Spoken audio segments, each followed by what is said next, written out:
guys remember in Infinity War when Thanos got the second stone and it got to a point where you're like, yeah, this guy is going to complete his mission.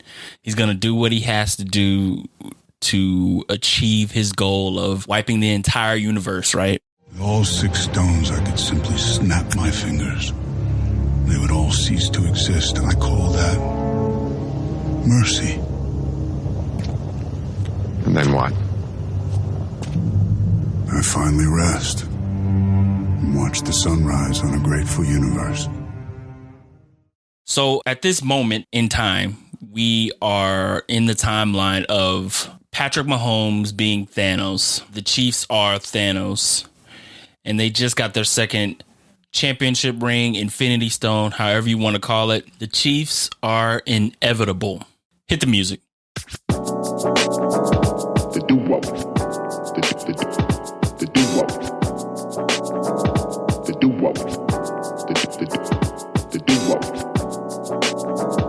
The doo-wop. Hello and welcome to episode 98 of the Duo Sports and Stuff podcast. My name is Deonte Epps, and I am not joined by my best friend, my co-host, my brother, Dane Beasley, and that is because my guy and his wife, Nisi, welcomed their baby girl and boy, Joy and Josiah, into the world last week, literally right after we recorded our last episode on Wednesday. We recorded that early Wednesday morning. I say about 3 hours later, Dane texted me and said Nisi's water broke. And later on, he texted me a picture of his twin baby boy and girl. So if you follow Dane on social media, if you have his number, be sure to reach out and tell him congratulations. My guy is now a father of 3. Congrats to the Beasley family. Nothing but love and support for you guys. And I will see you soon. Yeah, so there was a Super Bowl on Sunday, and one of the points Dane had made on last episode that I'll kind of use that as a jumping off point is never doubting Mahomes, right? I'm a Broncos fan by nature. A lot of you know that if you're listening to this podcast or if you know me as a person. The Chiefs have been a thorn, and specifically Patrick Mahomes, a thorn in the Broncos side for years. I think it's been like 14 straight games where the Chiefs had come out on top against the Broncos, and we've seen it over his career. He's been a starter in this league for 5 years now, and he has won his second Super Bowl ring, has finished no less than an AFC Championship appearance, 3 Super Bowl appearances, won the MVP this year. He became the first MVP of the league and the Super Bowl since Kurt Warner. Like I mentioned in the top, we've come to a point like we're in the middle of witnessing one of those runs that you know is coming. We saw it with the Patriots with so many years with Tom Brady and Bill Belichick and those guys, right? Tom ended up winning 6 with the Patriots, 1 with Tampa Bay. Patrick Mahomes is already at his second Super Bowl at the age of 27. Let's talk about that performance. Very mediocre first half, right? The Eagles did a great job keeping the Chiefs off the field. Mahomes had like 90-something passing yards at the half. Eagles seemed like they were in control the entire first half and even a little bit into the third quarter. Had a 10-point lead at the half. Eagles had that weird drive with Jalen Hurts. Actually, that sequence of that drive was they had a 3rd and 1 and they got called for a false start. Tried to run a quarterback draw the next play and Jalen Hurts fumbles. Chiefs scoop and score to tie it at 14. But those Chiefs kind of like kept that momentum going as far as being able to not get too far behind in the game and having that mentality of a lot of these players had been there before, knowing that they're never out of the game. 1, because obviously they have Patrick Mahomes on the offensive side, and 2, knowing that anything can happen in the Super Bowl. You play the game for 60 minutes. You play till you have those zeros on the clock. And, besides that crazy play, where Jalen Hurts lost the ball, it seemed as though he had a perfect game, right? He had 70 yards rushing, leading rusher for the team, 3 rushing TDs, 27 for 38, 304 yards passing, had that deep shot to A.J. Brown on the left side in the back of the end zone for a touchdown. He had a couple of nice throws to Devontae Smith on the sideline, Dallas Goedert on the sideline. He played a great game. That one play was the only blemish that I remember from Jalen Hurts during this game. I mean, he did everything he could to put the Eagles on top. Another important note, obviously, Patrick Mahomes had become the first black quarterback to win 2 Super Bowls, which is a great feat, obviously, during Black History Month.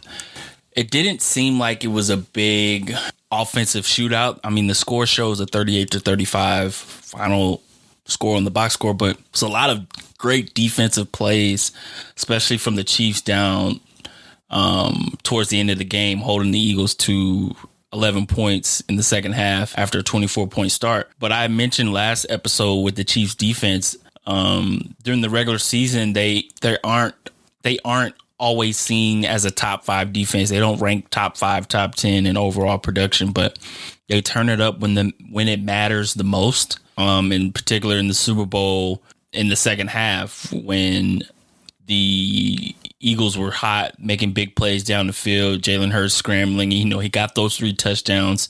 But on those big crucial third down plays, they were able to put a little pressure on Jalen Hurts, get him out of the pocket, get him to scramble to his left specifically where he's not that comfortable throwing, and just gave another opportunity for KC to hang around in this game, for Patrick Mahomes to do what Patrick Mahomes does on one leg, essentially, continuing to do Superman-like feats. And he took off for like a 30-yard scramble on that last drive to take the lead. It's just, this is where we are at this point with this team. And I originally picked Philadelphia to win the game because I assumed that crazy Eagles defense that had 70+ sacks during the season, third all time, could at least get 1 or 2 against Patrick Mahomes, and ended up with 0 sacks with that D-line that had created so much havoc for other quarterbacks throughout the season. And,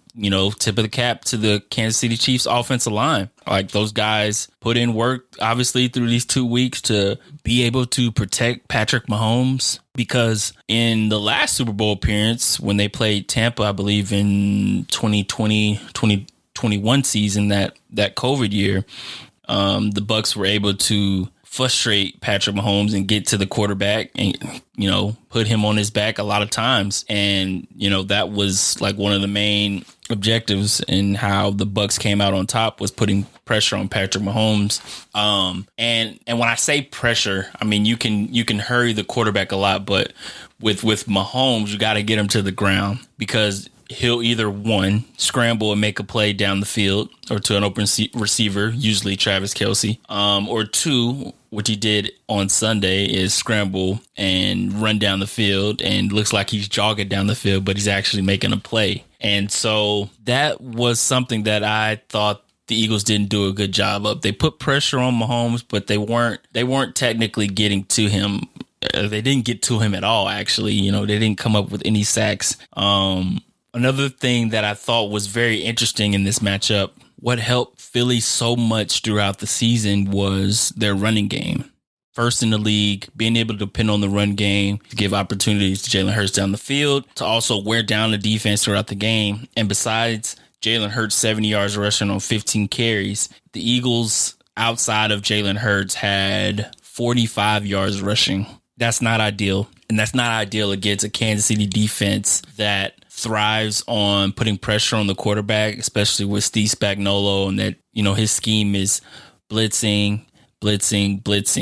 And if you can't get a running game going, that means you're usually in 3rd and long or 4th and long situations, which is prime for those blitz packages that Steve Spagnuolo and that defensive scheme they like to run. So that was not ideal. Seemed like they didn't run the ball enough to kind of get yardage and try to trust in that running game that has been so good for them this year. So that proved very crucial to the detriment of the Eagles.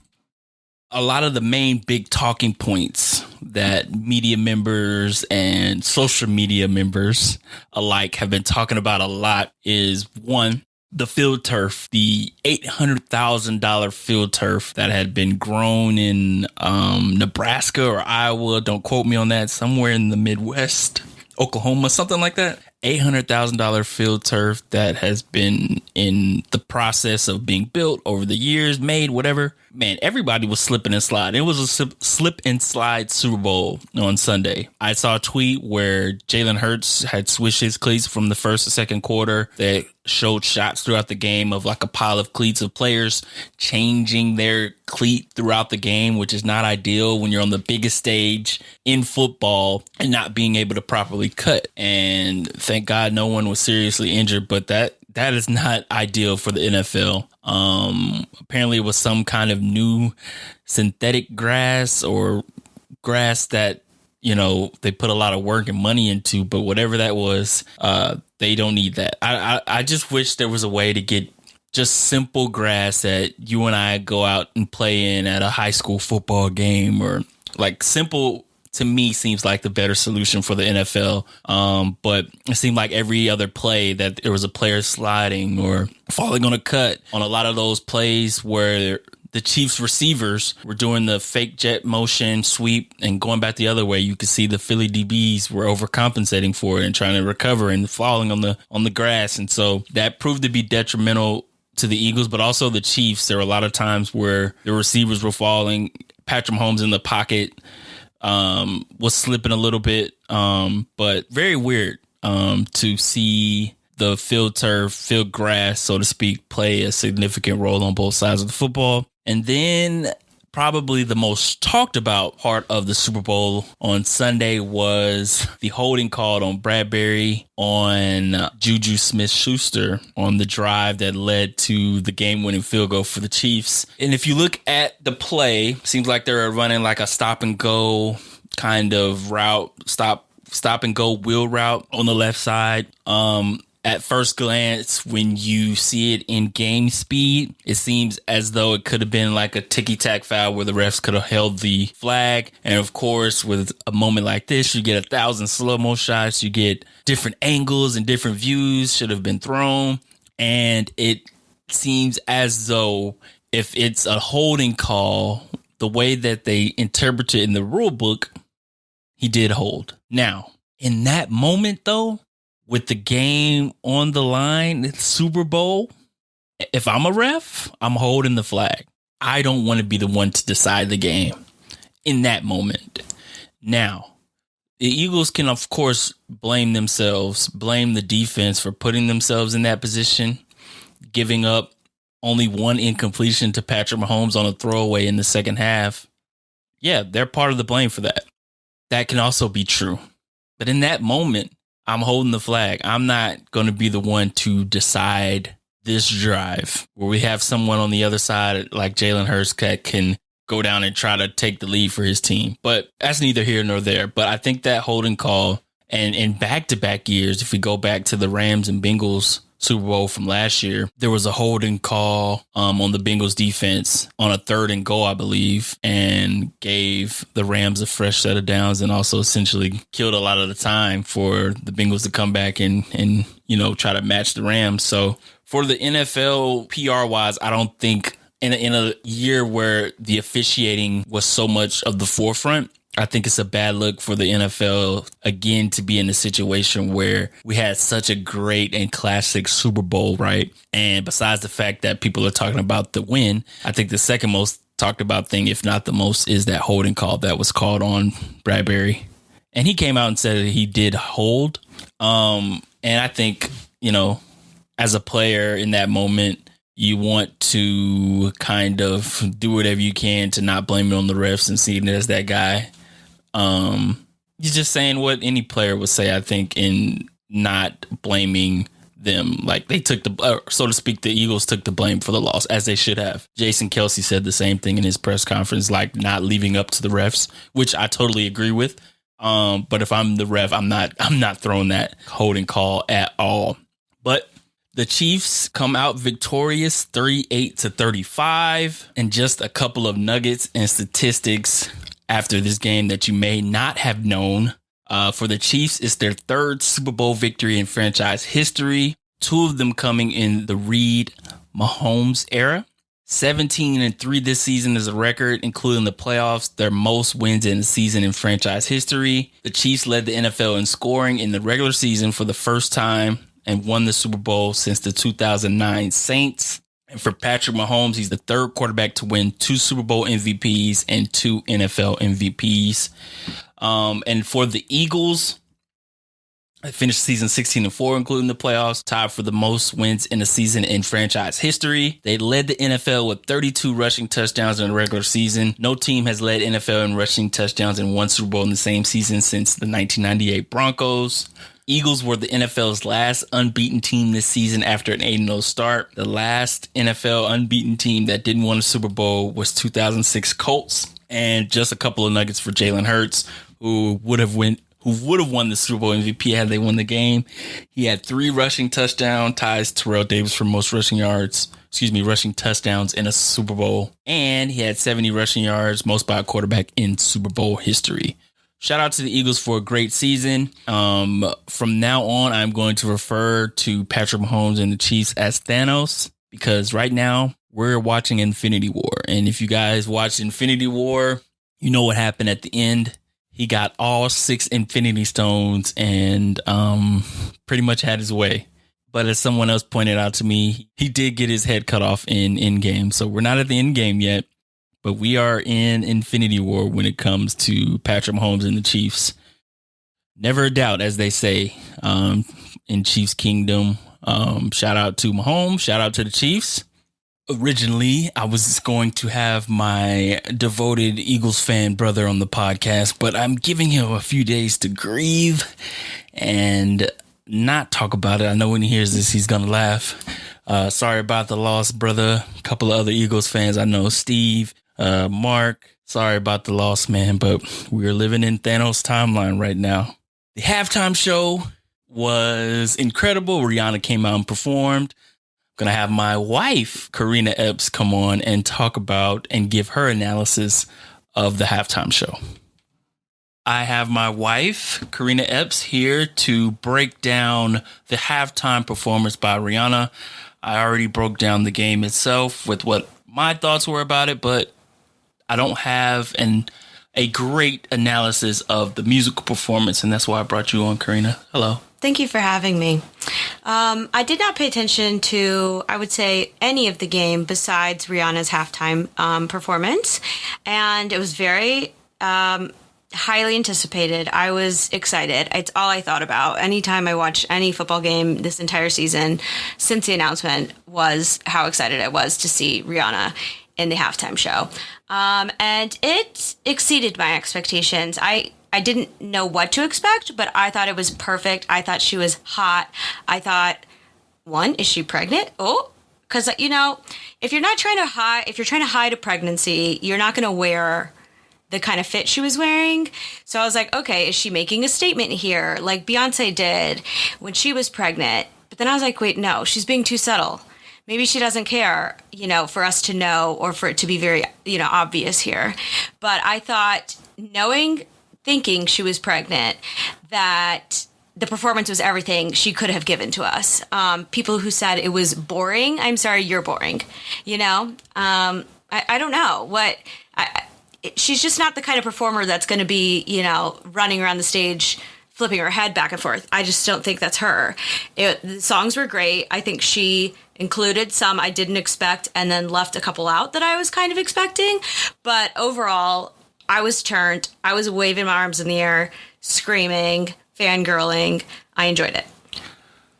You very much enjoyed it, as we all, with our lovely friends, the Santiagos, who hosted us. So thank you again if you guys are listening.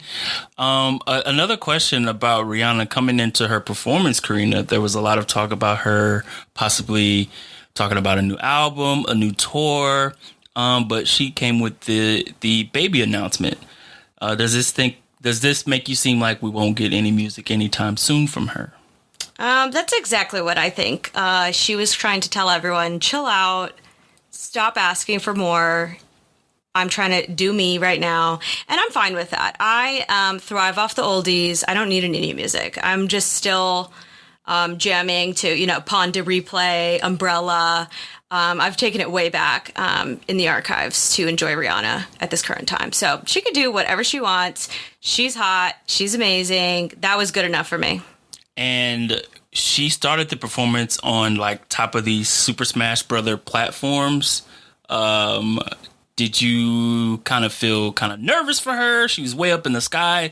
We saw that she was pregnant. Would you be able to do anything like that as far as performing at literally a high level? Immediately, no. I would probably have thrown up and then fallen off.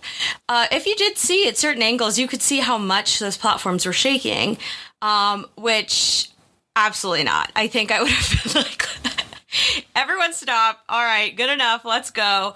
So that was really impressive. She did look a little nervous, but, I don't know how much of that was just bajillions of people watching her versus the platform was very visibly shaking. And she hadn't performed in a long time, right? Hadn't performed. She just had a baby, having another baby. Like, she was thriving in the conditions. I would have been absolutely not thriving. Pregnant, not pregnant. No, couldn't have been me. Last question about the halftime performance. Where do you rank this among the Super Bowl halftime performances that I won't say all the way back, but just like your recent memory of halftime performances? We have Beyonce, we have Bruno Mars. No, Beyonce and Lady Gaga were my two other favorites. This is probably third of those. I would say Gaga first, Beyonce second, Rihanna third. Okay. Well, be sure to post this and see if others agree with you. They don't. They definitely don't. Okay. And then last question, not halftime related, but, there were a lot of sad Eagles fans and people that we know that, love Philadelphia and love the team. You were happy with the outcome of Chiefs 38, Eagles 35. Why was that? I didn't know I was going to be happy about anything in this game besides Rihanna. But a coworker of mine is running the Boston Marathon and raising money. And so he asked if we wanted to buy squares, which, as someone who tries to avoid the NFL as much as possible, I had no idea what that meant. I just said, take my money. Here you go. I don't know. Do what you have to do. And so in the game, he sent this giant grid, and I had no idea what it meant. I asked our friends, can you please translate this? Do I even care? Probably not. All I know is someone can win money. I didn't know how. I didn't know who. I didn't know what my odds were. But it became very clear to me once I had asked everyone 100 times if I was going to win money at the very end that I was in a great place to win $500. And folks, I won $500. She won $500 with the, if you guys are familiar, the Super Bowl squares that a lot of people do during this time, where you have random single digits on each side of the grid. And if the teams score, their last digit of their score fall in a certain grid. So, for instance, Carina had the Chiefs at 8, and they finished with 38. And she had the Eagles, or the NFC, at 5, and the Eagles finished at 35 for the final score, which happened to be 38-35. And the final square was worth $500. And she won $500. So, all in all, Riri plus Moolah is a great time for me. So, I had a really fun time. Again, shout out to Chris and Corey for providing a delicious spread of food.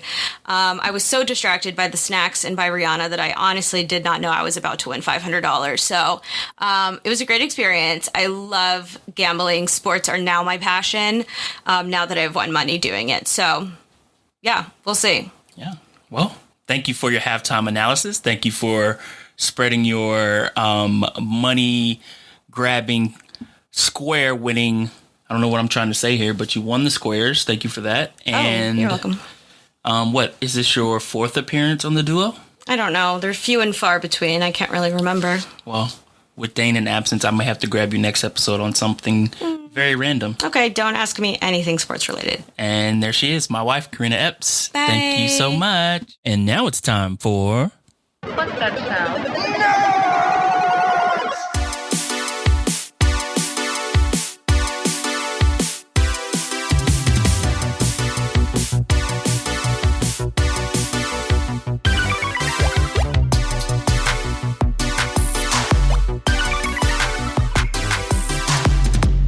Nerdy News segment brought to you by... Shout out to Keith. I try to do it in Dane's voice. So usually Dane and I break down all the trailers of the Super Bowl, and the nerdy trailers that we had for the Super Bowl this year were The Flash, which is coming out in June, and Guardians of the Galaxy Volume 3, which is coming out in May. Both crazy trailers. I'm not going to talk about those until Dane comes back. We also had The Last of Us Episode 5, incredible episode. Not going to talk about that as well until Dane returns in a few weeks. So by that time, we'll have a few episodes in the catalog to talk about, so to speak. But what I will discuss for a short bit is what I expect from Ant-Man and the Wasp, Quantumania. It's here. He is here. Jonathan Majors as Kang the Conqueror. Super excited to see this movie. Of course, we know Kang is coming in as the big bad Thanos-esque villain of Phase 5, possibly Phase 6 and 7. And man, his presence already on these trailers and in these trailers is something that can only be described as... It's weird to have this feeling of wanting the villain to win, so to speak. I think that's kind of to attribute to Jonathan Majors as an actor and wanting him to succeed, I guess, as an actor. But you can have an actor be so good on screen and not win as the villain, if that makes sense. But it's been funny, and Dane and I have talked about a lot on the podcast about him being victorious during Black History Month as a joke, but just how Ant-Man and possibly the Wasp and the rest of those characters seem like they're going to be in a rough time this movie. And, you know, in the clips, it talks of Kangs killing different variants of Avengers, and I think when we get introduced to this villain and what we come out of the movie as is something that's obviously going to be a threat. And I have a prediction on this movie that I've not seen any spoilers, first of all, but I have a prediction on this movie that we see Kang in the trailer. And I think Dane may have mentioned this as well, but I'm going to back him up on this theory if he did mention it so he doesn't get mad at me. I think we see multiple Kangs in this film. I think there'll be a point where Ant-Man and the Wasp and his crew kind of defeat a Kang in the movie at some point. And then I think at another point, we'll see another one pop up. I don't know in what capacity, or, you know, what kind of threat level this particular Kang will be compared to the other one. But it'll be to a point where we as an audience understand that this guy, the multiples of him, so to speak, are going to be prevalent for the next few movies in the overarching theme of this phase. And I think Jonathan Majors, who going to have an incredible year with this movie in Creed 3, is just going to show his range, which he briefly showed in the Loki series of how incredible of an actor he is.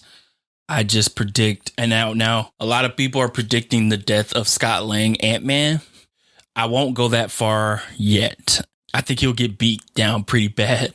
But I'm not going to go to the point that we lose Ant-Man, Scott Lang. But I do think Hank Pym is on gone watch, so to speak. I don't think it looks good for him. So that'll be my prediction of who we may lose in this movie. But short synopsis or short preview, so to speak. I'm so excited to see this movie. Carina and I are going to see it Thursday night. Once you guys listen to this episode, tell me what you guys think of what you predict for this episode, or excuse me, for this movie, and even shoot me a DM on the low after we've seen it, what you guys thought of the overall movie. I'll post what I thought quickly, you know, spoiler free, obviously, because they have those spoiler people out there. So be wary of that. Yeah, just my short little thoughts on what to expect. But that will do it for episode 98 of the Duo Sports and Stuff podcast. Remember, you can hit us up on Twitter, social media, TikTok at duosnspodcast. Hit us up. Let us know what you think about everything. Appreciate y'all rocking with us for as long as you have. Episode 98, episode 100 right around the corner. So we appreciate it very much. Keep rocking with us like y'all do, man. And I'm out.